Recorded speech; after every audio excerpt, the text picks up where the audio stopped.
Actually সেটা আমি বাইরে গেলে অনেক ডায়াসপোরা অনেকের সাথে দেখা হয়। হতেই পারে। কোন একটা স্লটে সে একটা কফি শপে ছবি তুলে দাঁড়িয়ে ছবি তুলছিল। কফি টফি মিটিং টিটিং হয় না স্যার। আপনি 2023 সালে প্রায় 7 বছর পর বাংলাদেশে আলোচনায় আসেন ইসরায়েলি নাগরিক মেহেদী সাফাদি। গণ অধিকার পরিষদের নেতা নুরুল হক নূরের সঙ্গে তার বৈঠক হয়েছে কিনা তা নিয়ে বিতর্ক শুরু হয়।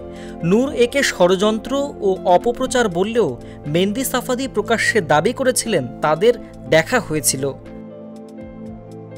2023 সালের মাঝামাঝি কাতার সফরের সময় নূর ও সাফাদির এই সাক্ষাৎ ঘটে বলে বিভিন্ন সূত্রে জানা যায়। এ নিয়ে আওয়ামী লীগ সরকার ও গোয়েন্দা সংস্থার দৃষ্টি বিশেষভাবে কেন্দ্রীভূত হয়। এরপর নূর রাজনীতিতে খানিকটা কোণঠাসা হয়ে পড়েন। এবার এই ঘটনায় প্রায় 2 বছর পরে ইসরায়েলি নাগরিকের সঙ্গে সাক্ষাৎ হওয়ার বিষয়টি স্বীকার করলেন গণ অধিকার পরিষদের সভাপতি নুরুল হক নূর। বৃহস্পতিবার রাজধানীর সিডাপ মিলনায়তনে পররাষ্ট্রনীতি বিষয়ে সেন্টার ফর গভর্নেন্স স্টাডিজ আয়োজিত এক সেমিনারে বিষয়টি স্বীকার করেন তিনি। মেহেদী সাফাদির নাম প্রথম আলোচনায় আসে 2016 সালে বিএনপির যুগ্ম মহাসচিব আসলাম চৌধুরীর সঙ্গে তার বৈঠকের খবরে।